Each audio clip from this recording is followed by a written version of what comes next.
I wanted to just say thanks, Jeff, for letting me be here. I love that today is not about the past, it's about going forward. But I do want to just say, I really think I had one of the last great rides in newspapers. I did sort of what a lot of us have done in this room. I started off small, worked at NPR affiliate, then went to the Bergen Record, just stared across the river all the time, wanted to get to the Daily News, finally did, thanks to Jim Wilsey, and covered cops, courts, and eventually got to do some foreign reporting too. Covered the first World Trade Center bombing, which led to a career of sort of working in the Middle East. Had to leave the news and went to the Globe, the Boston Globe, my hometown. It's the newspaper I wanted to work in my whole life because of the sports page, which is still the greatest in the world. And I love the Globe, and I am sad to see what's happened, which is after giving me an incredible opportunity for 10 years to work abroad, I came home, they killed the foreign desks. We no longer have any foreign reporting. We don't even have a foreign editor. So, enough sad news, but that's where I come from. Out of that sadness, I had a Nieman year, which gave me a year to actually think, Nieman Fellowship at Harvard, sort of a place for wounded war correspondents to recover for a bit.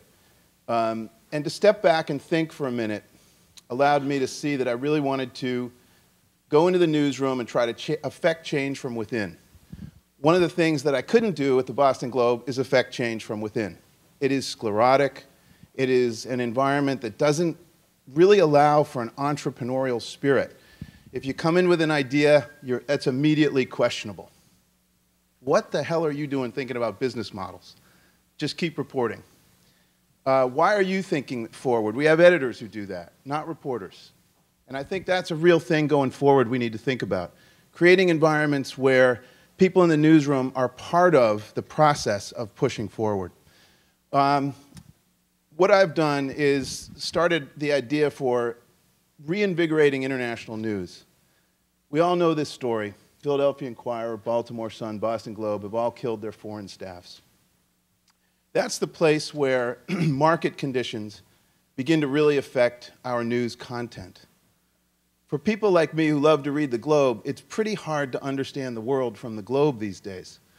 I've joked with friends that they ought to maybe change the name to 495, which is the highway belt that goes around the suburbs of Boston. We still have great institutions that do that for us, NPR, the New York Times, others.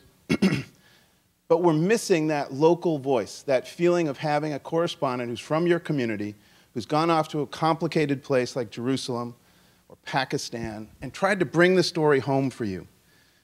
That's where we see opportunity. Trying to unleash storytellers to go out and tell stories. That's where we see our strength. So if the idea here is to go to your strengths, that's what we want to do. We're hiring 70 correspondents in 53 countries. What is unique, and it shouldn't be, is that they actually live in the country about which they write. We're looking to basically create a new sort of core of foreign correspondents who go out and you take the old-fashioned super stringer model and you write it large. And you say, here's a video camera, do your best with it, but what we really want are great stories, well-crafted, short, 600 to 800 word pieces. Wilsey and John Yem, if he's here, would laugh very hard that I'm going to be editing 600 to 800 word pieces. But I will be doing my best to do that, and we are trying to say, we want well-crafted pieces once a week, but then we're creating an opportunity to have news as process through what we call a reporter's notebook, which was one of my favorite things to do in every newspaper I've ever worked. You'd go off on a wild assignment and you'd get to write these notebooks about what you really saw on the road as opposed to what fit inside an article. We have that on every country page. So we have 53 country pages where we have a reporter's notebook that is a living, breathing, working document where you just hit it every chance you get. If you're sitting down in a cafe, hit us with something you saw that day from the place where you live. Tell us stories, even if they're short stories that don't merit an entire article. Come to us with stories. How am I doing? 2 minutes? Okay. What we're trying to do is say, we think the American public is dramatically underserved in international news. With great respect for the Daily Telegraph, I have many friends who work there. I love the paper. But I think as an American news consumer, I am so tired of cricket when I'm trying to find out world news. I love the BBC. It might be, but we got something called baseball here that we bore the world with, but that we happen to love. And I really think that what we're trying to do is say, we need an American voice for foreign news, not jingoism, not nationalism, not Fox News, but where is an American voice for storytelling in international news? That's what we want to do.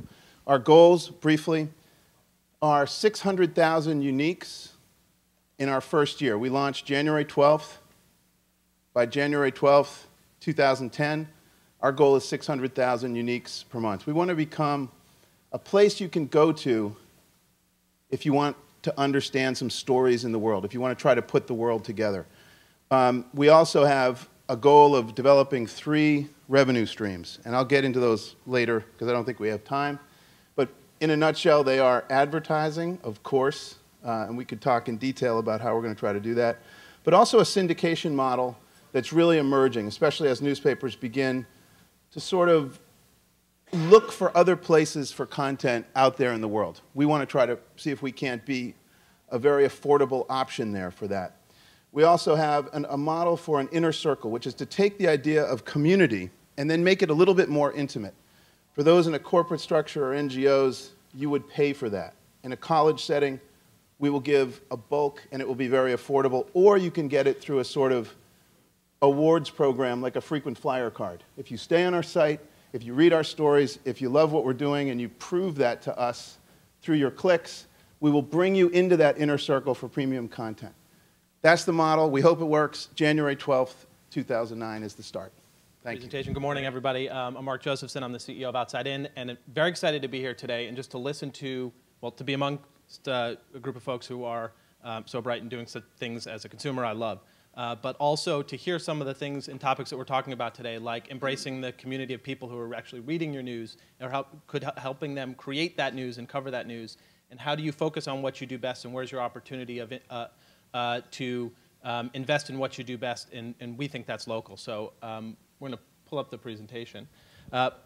It's okay, but so Outside In is focused on hyperlocal, and what I wanted to talk about today is the opportunity we see to use technology and a platform approach and a network approach to define a new version of a local news organization and a local news product. And the problem that we're trying to solve is the pothole paradox. I think everybody probably has read about this, but this is how do you create a local news experience that satisfies my needs and my needs only. The needs that when that pothole on my street that I drive over every single day and curse every single morning on the way to the train, when that gets filled finally, that matters to me, and that's important and interesting to me. But the guy on the street behind me who never drives on my street, it doesn't matter. It doesn't do anything for him. How are we doing? That's okay. That's all right. We're looking to solve the pothole paradox, and and we haven't been able to solve that yet. Traditional media has not been able to solve that because the business model doesn't support that. You can't put a reporter on every corner. You can't cover that pothole because you just can't extend to that level. And there you go. We're so close, but it doesn't matter because great. In being able to solve that pothole paradox gives you the opportunity, we think, to create a new form of local that has to be, here's a couple of characteristics of the new form of local that we talk about. It has to be personal. It has to be about you and only you. Places that are close to you, proximity really matters. The gas shortage in California or the home prices in Kansas City are important and interesting news, but to me, I live in New Jersey. The new principal at my school or the downtown development that we're fighting about in my town is really important to me because it's close to me. Chris Anderson talks about that in The Vanishing Point of News. We're firm believers in that. So we think that the new local has to be personal. It has to be about me. It also has to get to the neighborhood level and beyond. If you think about the different verticals of news and news consumption, computing, health, tech, finance, sports, consumers have this demand and an expectation to be able to customize that news down to the keyword, down to the player on your fantasy football team, down to the stock that you're tracking. That hasn't happened yet in local. Consumers' demand is not being met primarily because most local media and attempts to get really local have stopped at the zip code or DMA level. There's been some interesting forays into neighborhood news, but the reality is that there exists this huge gap between where people live and their particular personal local experience and where news coverage is stopping. So we think that the new local has to get beyond zip codes, it has to get beyond DMAs, it has to get down to street addresses, discrete places, and an incredibly personal experience. We also know that there is an explosion of hyper-local content that's being created. We talked, there's the model of training people to be travel correspondents. And that's great, but guess what? There's thousands of people creating hyperlocal content, writing about on blogs and other sources, writing about the school council meeting, the football game at the high school, that pothole that finally got fixed on my street. That's happening today. It exists. The content creation platform has been completely commoditized. It takes 5 minutes to be a local news reporter today. And that's happening, and vast amounts of content are being created there. And then that's even before you get to the Yelp reviews and before you get to localizing classifieds and other things to bring into the process. We also think the new local has to be portable. The concept of setting your default location to one spot and that's your local and that's your home base doesn't exist anymore. People live in one spot, they work in another spot, they walk around, and this concept of Web 1, Web 2, Web 3, we think about the GeoWeb. The GeoWeb is about where you are and what's around you. And as more devices become location aware, whether that's your phone or your laptop with the new Mozilla geolocation tool or the new Google geolocation, your iPhone, whatever, your toaster someday, they're going to know, your applications are going to know where you are, and knowing what's going on around you, wherever you might be, becomes increasingly important. And the definition of local is not just your hometown. It's got to follow you and be with you wherever you go. And that's why we think that the opportunity for the new local exists at this true intersection of personalization and localization. Let's talk about how we see that happening. It's all enabled by a very simple, discrete component called the geotag. The geotag is taking the most discrete piece of information and attaching geolocation data to that. And that's what our business does. I got a couple slides in before talking about our business. But our business is fundamentally, our product is fundamentally a geotagging engine that looks at content, parses it on a post-by-post basis, and attaches geodata to it to create compelling applications for consumers, publishers, and advertisers. Quick example of how it works. This is an article in yesterday's Boston Herald. The reporter writes about a new clothing store. They don't think about geotagging. They run it through our engine. Our engine parses that content, identifies discrete place, the store, the neighborhoods, and the region, and we attach that geodata to that piece of content. We're creating a huge database of pages mapped to place that enables those applications for consumers, publishers, and advertisers. And that enables a new local to come to life. A new local knows what's happening right around me. This is our radar product. This tells you what's happening within 1,000 feet of you. At the top, you can see that Herald piece. It also tracks the places that you're passionate about, whether it's your kids' elementary schools, the train stations you commute through every day, or your parents' retirement home. Everything that is close to you and close to your heart is your local. It also is incredibly timely and personal. You want to know when something happens. When something is around you that matters, you need to know about it. You get radar alerts, you get email alerts or SMS alerts about what's happening in your local, and nobody else gets that if they don't care. It also goes with you. It has to travel with you about wherever you may be. Publishers can use these tools also to define local as well. This is that example of the Boston Herald. This is a map on their page. Geographic navigation tools for geographic content. It's a no-brainer, like left-handed scissors for left-handers.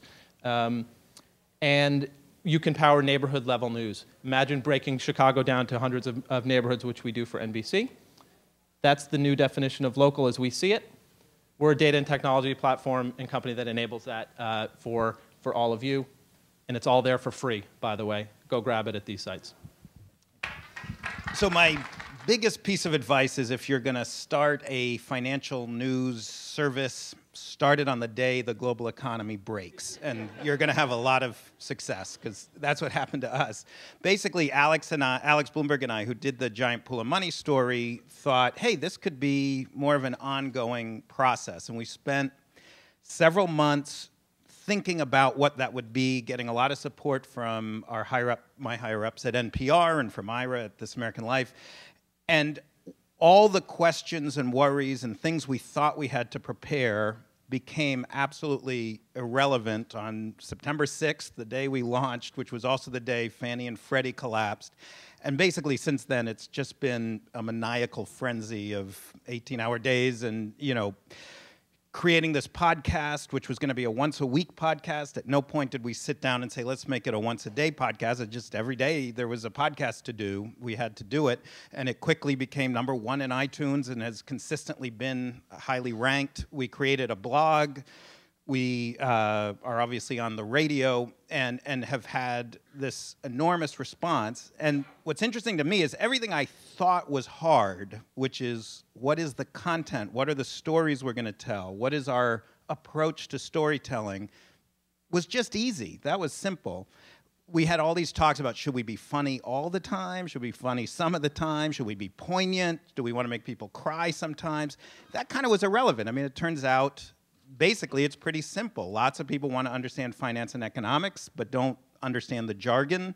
Translate the jargon, put it into a narrative when that makes sense, tell a joke when that makes sense, just be straight when that makes sense, and respect people's intelligence.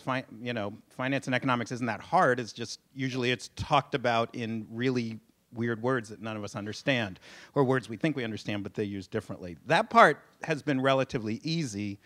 The challenge has been being a sort of entrepreneurial startup in, Dennis, I think it's okay, our CEO is here, a pretty bureaucratic company, and a company that has voracious needs. We have these Morning Edition, All Things Considered, the other news shows. They need to fill content. And for an NPR metric standpoint, we've been remarkably successful. 80,000, I don't know, 100,000 subscribers to the podcast, the most successful blog we've ever had, the most visited page most days. But it's still 100,000, 80,000, 90,000, and when you have these legacy shows that reach 30 million people, it's sometimes hard to justify, hey, I'm going to ignore 30 million people and focus on this smaller thing. And every day has been a struggle to figure out how do you do an entrepreneurial new media venture within an organization that has very specific legacy needs. And I'd love to come here and say, well, yeah, we figured it out. It's all settled. We really haven't, but we have discovered some interesting lessons, which I thought it's worth talking about. I want to say 2 minutes. Jeff and Jay Rosen have been incredibly helpful. I had 2 really good conversations with them before we launched, and I find all the stuff that Jeff talked about earlier makes me feel like, oh, right, I'm not just running around like a madman reacting to things and solving problems. I actually am doing that whole thing.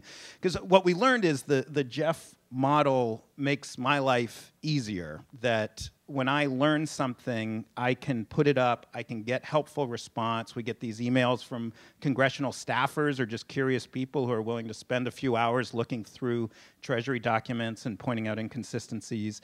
All that process stuff that leads to a product has been really helpful. The thing we haven't figured out yet, and we're working on, is we're basically a blog, a podcast, and we do stories on the radio. And right now, they're all 3 very different things.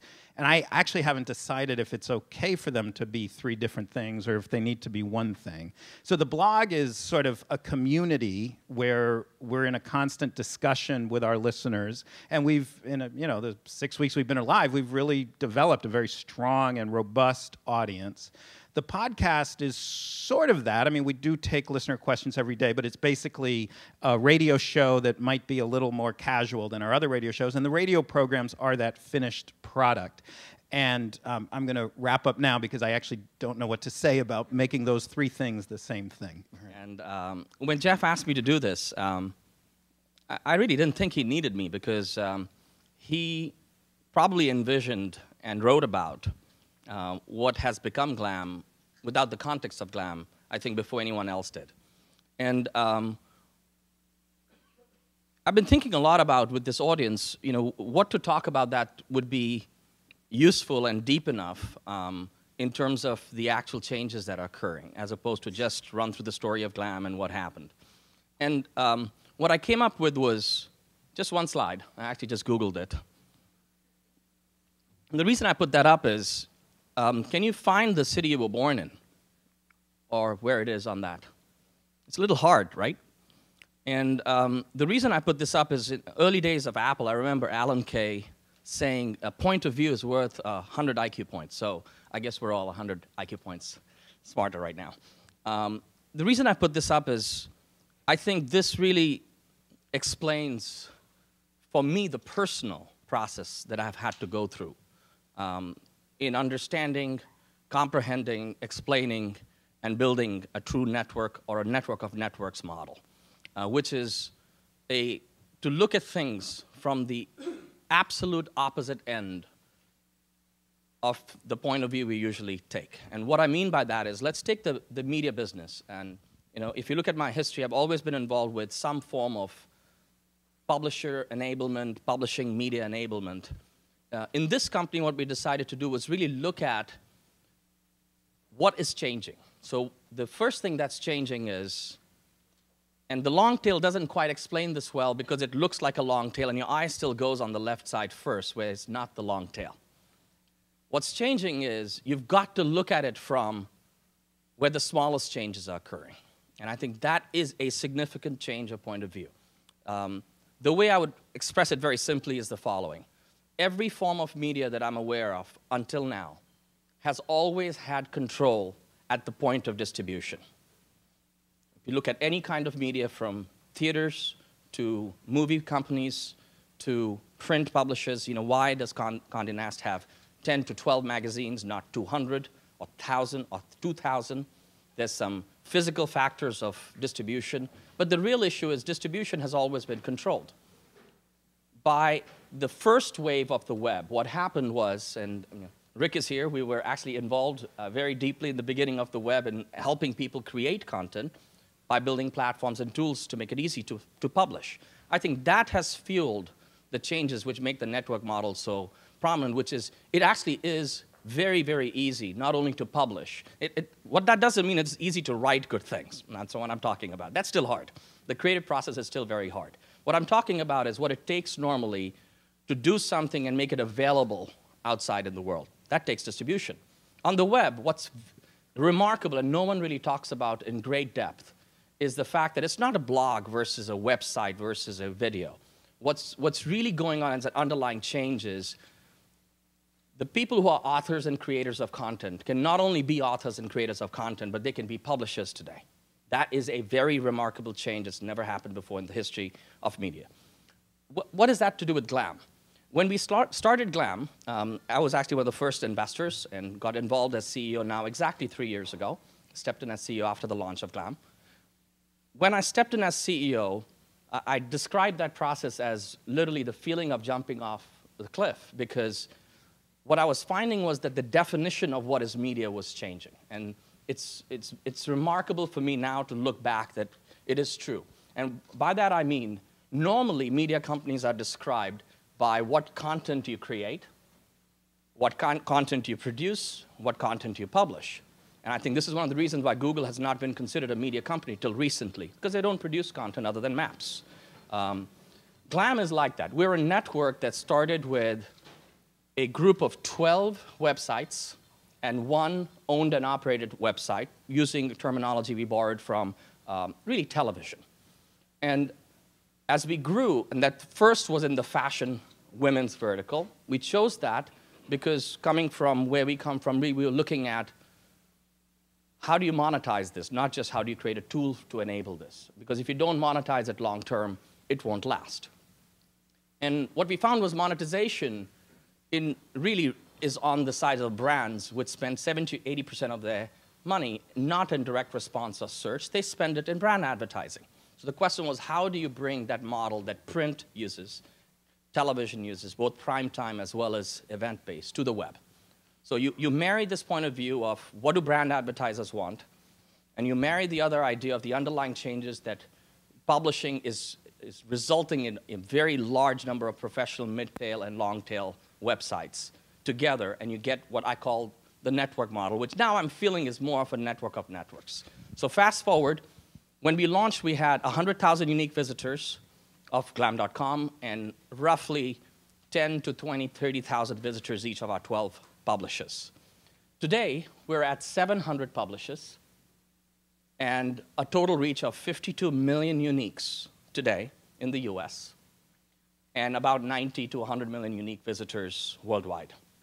Why is this important, and why do we care? We care about this because the power of being able to package, target properties that by themselves are very, very small, together creates enormous power. So it's almost powered by publishers, or powered by editors, or powered by authors. What we are doing is what television had to do, which is to define what is prime time, to define what audiences are important, to contextually package ads, not only by buying a show like Friends or Saturday Night Live, but being able to say, let's run ads only on women in suburban areas, or only run this in New York or LA if you're launching a musical, or we only want affluence in the areas they go to be able to see these ads. This packaging is what makes this model very powerful. So what we are today is a network of multiple networks defined by verticals. The first vertical was women. We launched, after 4 years, men's vertical this week on Monday called brash.com. So we have glam.com as the women's vertical, brash.com as the men's vertical. The 700 publishers are involved with the vertical of women. And the way that's organized is by channel. So we are very, very focused on context. In each channel, things greatly vary. In some channels, for example, like health, they are very few but very large providers like Mayo Clinic. And you have to have formal, approved content to be in the pharma business, controlled and regulated. But in most verticals, what I call passion groups, what we find is there just simply aren't that many, even medium-sized players. So a great example of this is, there's a couple of people here that were involved with style.com, which is an incredibly, very focused, high-quality, very niche site, as we call it, about 500,000 unique visitors after, what was it, about 7, 8 years since launch? I have one person in our network called the Manolo Shoe Site. It's an accessory editor. Manolos are shoes, if you don't know. Works by themselves, part-time, professional author and editor that has a larger reach than all of style.com. Let's think about that. There's no traffic, no advertising, no brand creation. And what's driving this is what I call the real niching of content. If you walk into a newsstand, you don't go and say, give me all the articles on spas, or give me everything about outdoor barbecues, or give me all the news about what's going on with Sarah Palin. You don't. What you do is you pick up packaged content and advertising that has been filtered and packaged by editors and programming on television. On the web, you don't do that. And I think what's perpetuating this growth is actually Google, not Yahoo. And the way that's perpetuating the growth is in the portal world of Yahoo. Every question you asked, Yahoo wanted you to stay within that world. And I think Fred is here somewhere who coined the term deportalization, right? I'm a very, very deep believer of this word, which is there's a massive deportalization going on. And by that I mean, if you look at the stat, the way to tell that is Google has one of the lowest per visit time spent. And that's an incredible stat, because what it says is you go to Google, you type in a word, you see a set of results, you click and you leave. Then you come back, then you go back. And this almost research-based involvement of consumers has never happened in media before either. The result of that is you're now going straight into an article or a post as opposed to going to the packaged information. In fact, Tim Armstrong from Google says, if you actually even look at Yahoo's information, they have 14,000 homepages, not one. Another way to look at that would be the homepage of Yahoo only accounts for 4% of Yahoo's page views. More importantly, Yahoo only accounts now for 5% of the web's page views in the US. So what's happened is if you start from the top and say, Yahoo's the #1 media company in reach, or Google or MSN, you're looking at it from the wrong point of view. And another way to look at that is there's a post out on the web about how this is becoming smaller, that the difference between the hits and the medium and the long tail is actually getting flatter. So what we do is we really empower the publishers by bringing the much needed technology, platform, targeting. That's all on the advertising tool side, and that's one side. We also bring revenue and represent them together and separately as an organization, so we feel like a television, new NBC or CBS, where we can actually say, let's get a movie here, let's do a show here, let's do a radio-like model as well. But we are not in the business, more and more so, of creating content. We really are a curator of content and finding publishers in a way that they can be monetized. So with that, maybe there's a little bit of time, but Jeff, you could ask questions knowing you have been following this from the beginning. So I think one thing that confuses people, Samir, is that when a consumer comes, or what we used to call a consumer, comes to, comes to a Glam site, do they see Glam, or do they have a relationship with the Manolo blog, or do they think they have a relationship with Glam? Our goal is that they should not see Glam. And let's get very, very clear. We are not in the business of building a network to suddenly acquire all of them, which many people have done as a network model. So when you go to an individual publisher, like, for example, ET Online on CBS, it says CBS, at the bottom on the right somewhere it says powered by Glam, or member of Glam Network, or ads by Glam. Or if you go to Glam's website or Brash website, you'll see content from multiple publishers over there. So a network for us means that we are inherently here to service all the creators of content and information, not building our brand through it. And I think the indirect question that I'm asked all the time is so what's your value? And I think inherently in that is the wrong point of view, which is, what's Google's value? And remember, about 70%, 65 to 70% of Google's ads today run on AdSense, not on Google.com. Right? We seem to believe that Google's a consumer company because they have search, but in volume, their business is outside of Google. When you go there, you don't see Google. You just see ads by Google. Sometimes you don't even see that. So yes, the question is, our goal is to help build our publishers' brands even bigger because we believe that that is driving the real change from the right point of view. All right, so give me, go ahead, Scott.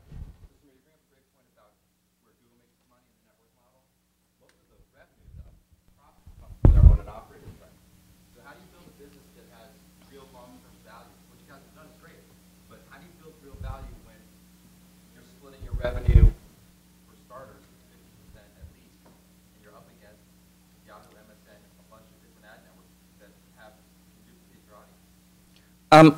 I'm a pretty simple guy. If you want to be rich, don't do what rich people do. So looking at Google and what it's doing today is great, and they can do it because that's where they are. But you got to go back and look at what Google did in 2001.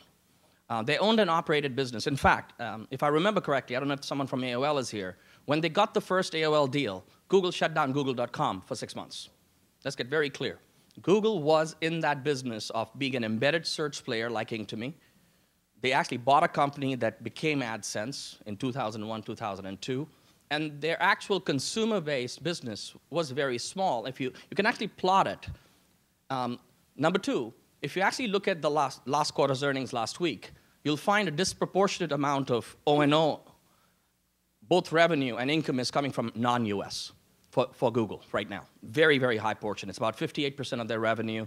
In profit contribution is a significant number. And number three, they do have a couple of revenue guarantees with companies like AOL and MySpace, which has been reported enough are not doing that well for Google. That is removing a lot of their profit margin. If you look at the AdSense business, which is a bulk of it, is they have over 1 million advertisers. It's a very, it's not 100 advertisers, it's 1 million advertisers. It's a very profitable business for them. So our goal is not to be Google. Our goal is to build our model.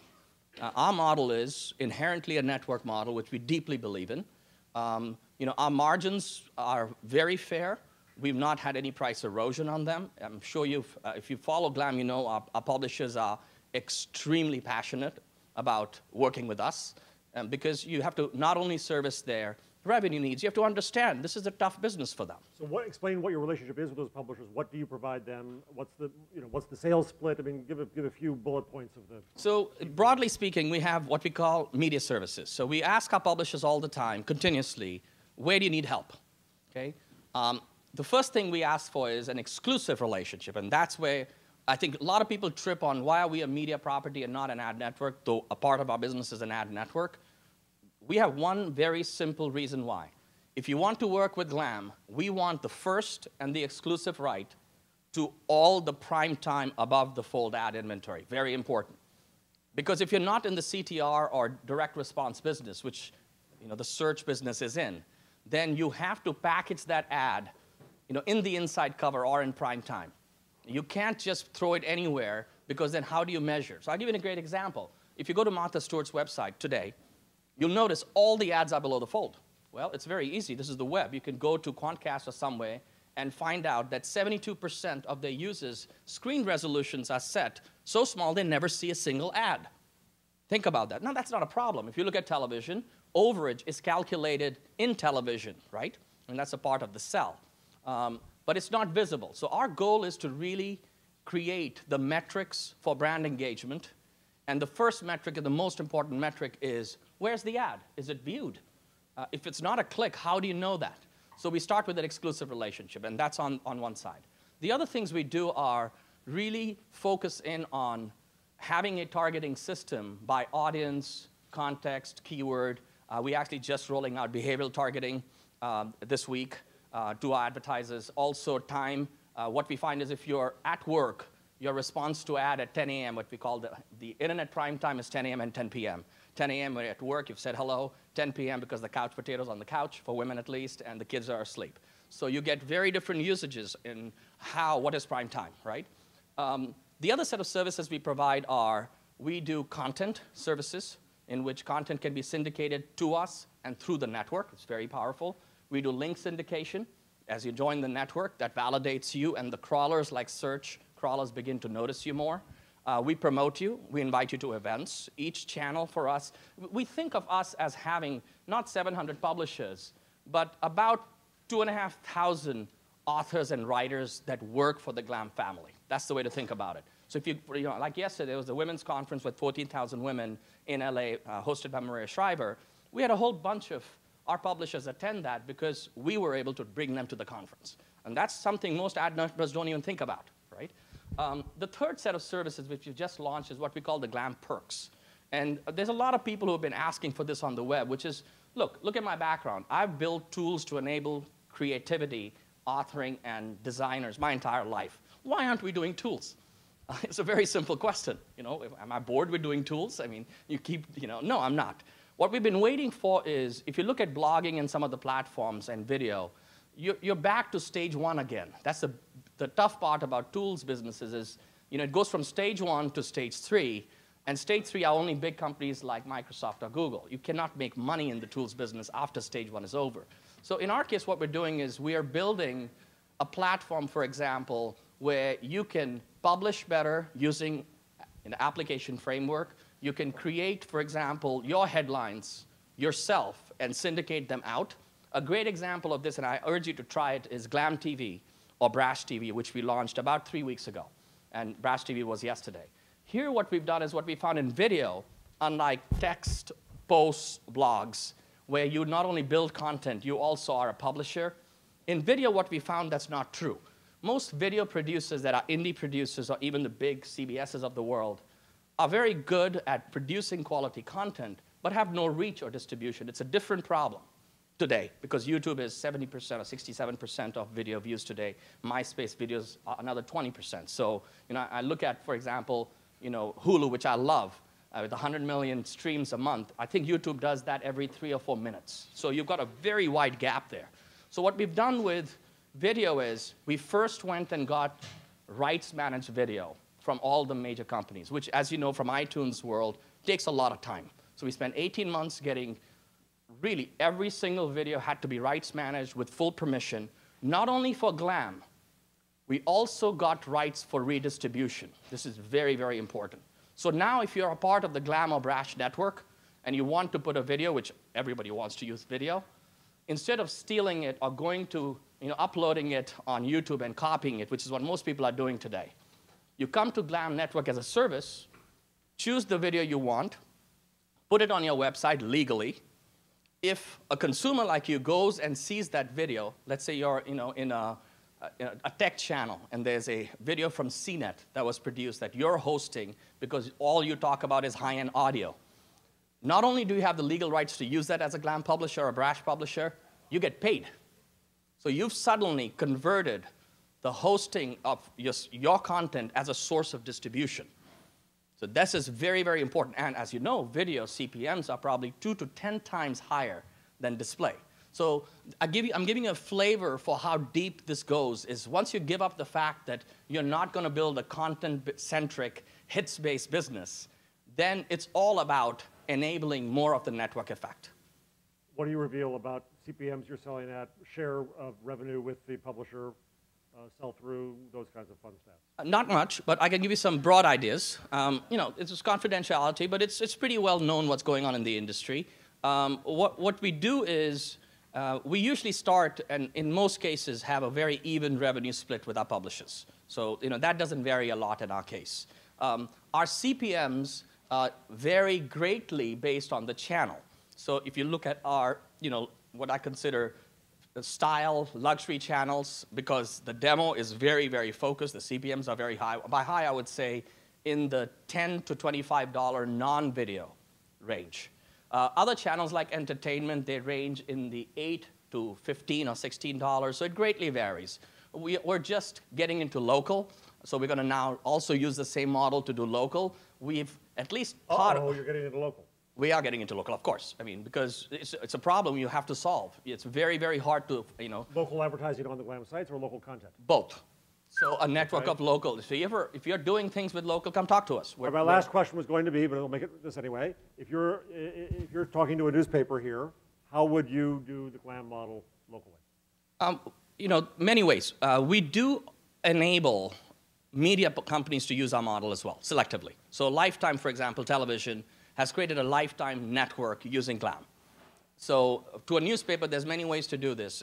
I'm not talking at the Adify level, which you can find some technology. In most of those networks are not doing so well because it's not just about getting a platform with auto sell. This is a relationships business and a much deeper business, especially on the brand side. So if you're in the media business, you could use someone like a GLAM in many ways. One is you could be, for example, like Forbes, CNN, Time, SB Nation, who are now syndicating content to us. So as we have the reach we have today, what we're finding is the bigger media companies in print, newspapers, television, are viewing us as an enabler and a helper, as they should, because we are actually not competing with them directly. Think of us as the cable becoming television network, somewhere in that range. We're not producing the content. And that's one way towards us, for us to get that information out everywhere. And I think that's useful. Let's take an example. Let's say someone is actually, this is about niche reporting. So someone really cares about a passion subject, like what's going on in one part of the world in terms of, some diseases, for example. What you'll find is they're having a very hard time connecting that to the information that mainstream media is publishing today. Very hard, and legally. So what we can do there is make those connections because it's about finding the audience that cares about that topic, right? That's really what it comes down to. The other way would be to actually create a network model with us or without us and learn what everyone says. It's so easy for another ad network to come in the market and do what GLAM is doing. Let's learn how easy or hard it is because it's very, very hard. That's been our learning. It's very hard. This is not an easy model. And I think the reason it's hard is not the business model of where the money flows. Where it's hard is the technology and the tools are not fully ready. So what that does is, you end up with something like a YouTube today, where if you want an ad to be placed, in a particular video, they can't use AdSense for that, in my opinion. They have to do it by hand. Google has to place an ad by hand if it's a brand ad. Why? Because it's very, very hard. So 5 years from now, it'll get a lot easier. but the standardization has not happened yet, and that's why, in our case, what we're doing is revealing. The bigger GLAM gets, all it does to me is we're not saying this to boast we're bigger, which a lot of people think we are. I'm interested in revealing how wide and deep the web has become that people do not understand today. How wide and deep. Okay? Jeff, thank you very much for that kind introduction. You'll notice, though, in the kind introduction that Jeff gave me, he didn't mention that I have any experience with newspapers or journalism. And the reason he did that is because I don't. I was a paper boy once. I was my class reporter for the same paper, and I did bring in my paper, and I did complain about the rewrites on the stories that I brought in. That's my journalist experience. I'm a blogger by avocation.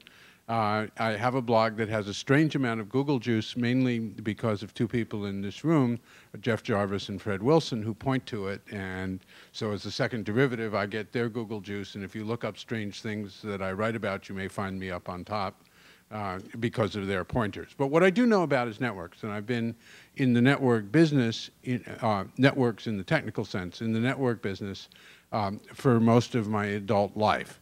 And I'm making an assumption, which you may or may not agree with, that newspapers not only have been, but will be in the future, a network business. And so that some understanding of the strange ways that network businesses prosper may be useful as you're working on a new business model for your business. Obviously, classifieds are a network business and always have been, even the traditional classified. It's many-to-many. The newspaper provides the locus for that many-to-many communication. And that worked fine until new technology created a new way to do that, and we'll talk about it. Letters to the editor are what comments on blog posts are modeled after. The technology, again, has taken off, but it was always a crucial part of a newspaper that there was some feedback. Community reporters, even school reporters like me, have been a part of the newspaper business for a long time. So newspapers didn't exist in the abstract. Newspapers existed in the context of a community which the newspaper both served and helped to create. That's the past, and I think it's also the future. Some of you may be familiar with what's called Metcalfe's law, after Bob Metcalfe, who first said this, which is that the value of a network is proportional to the square of the number of endpoints in the network. That's nothing but techno-speak for the number of possible connections is n times n minus 1. And that's probably the upper limit on the value of a network, but let's not quarrel with that. If I had made slides, which I didn't do because I just wanted to talk, you'd get a curve like that. As n increased, then you get this hyperbolic curve, and the value of the network goes up. What most people who want to get into the network business concentrate on, obviously, because they're trying to sell their business plan, is what happens when you have lots and lots of people in your network. Because a corollary of Metcalfe's law is that large networks have incredibly large value, because the value is squared.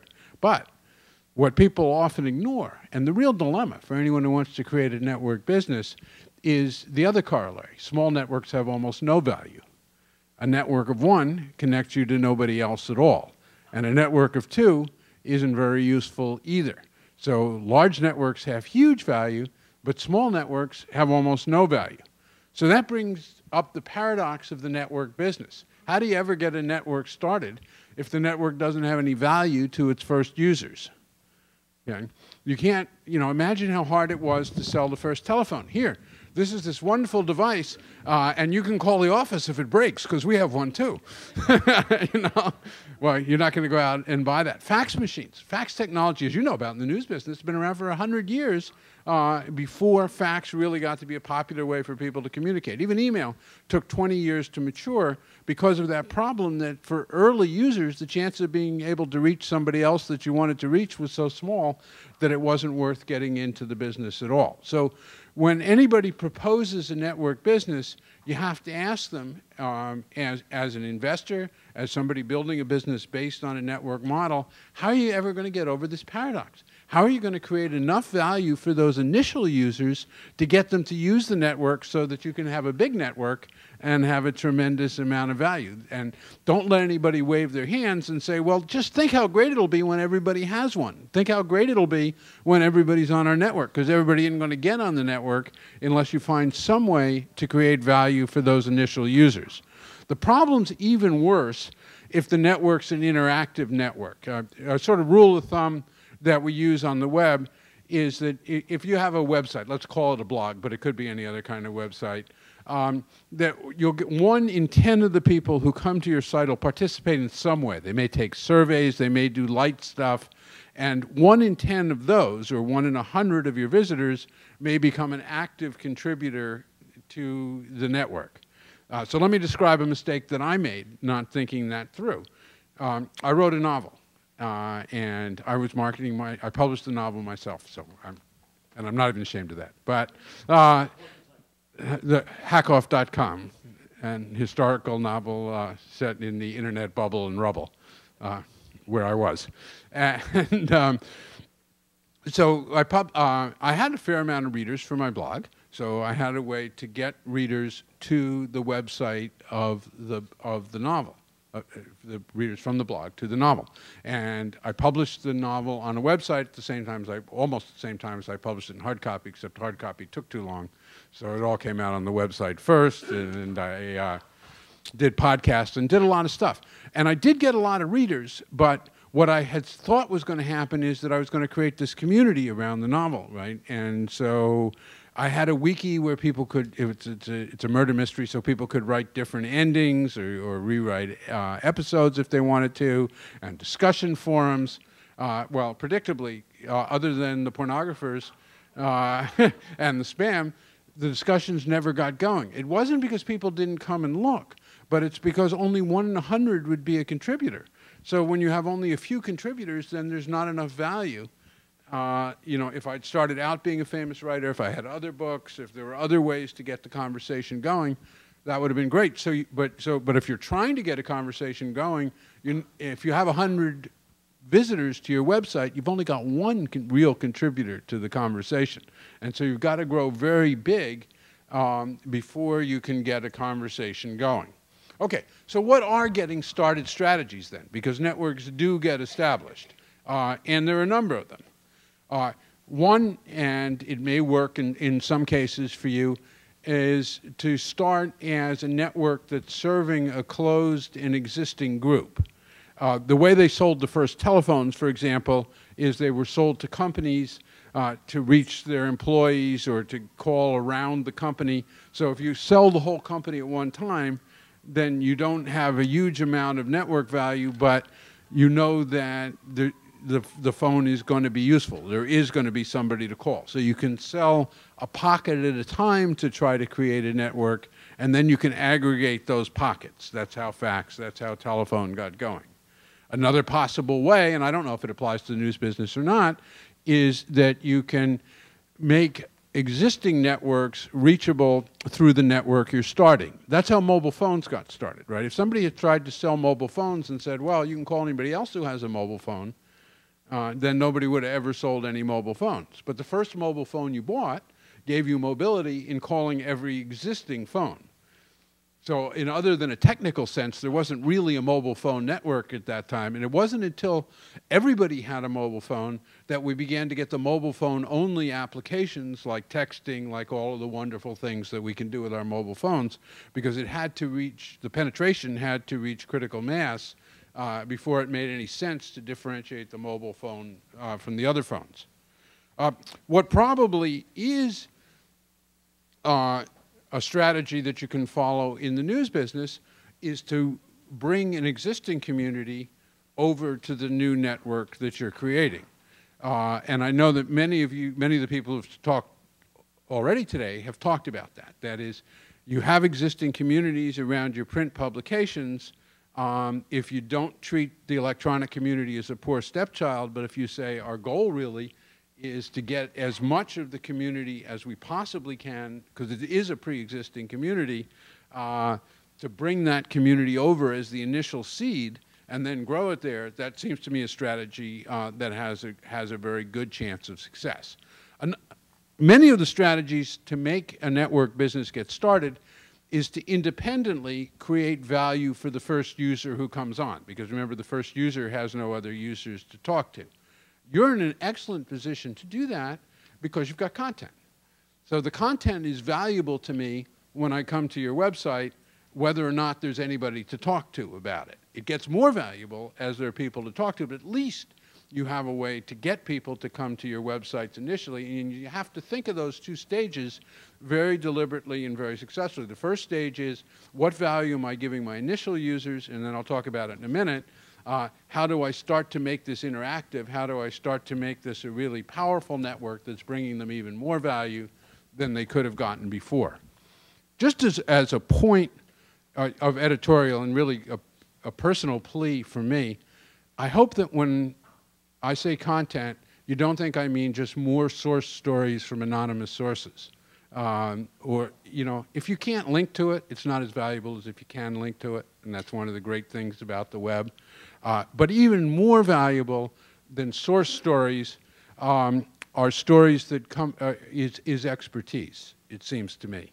And just to complain a little bit, I think that the press as a whole, print, online, isn't doing its job of providing expertise. We just had a counterexample of that from NPR, which is just great.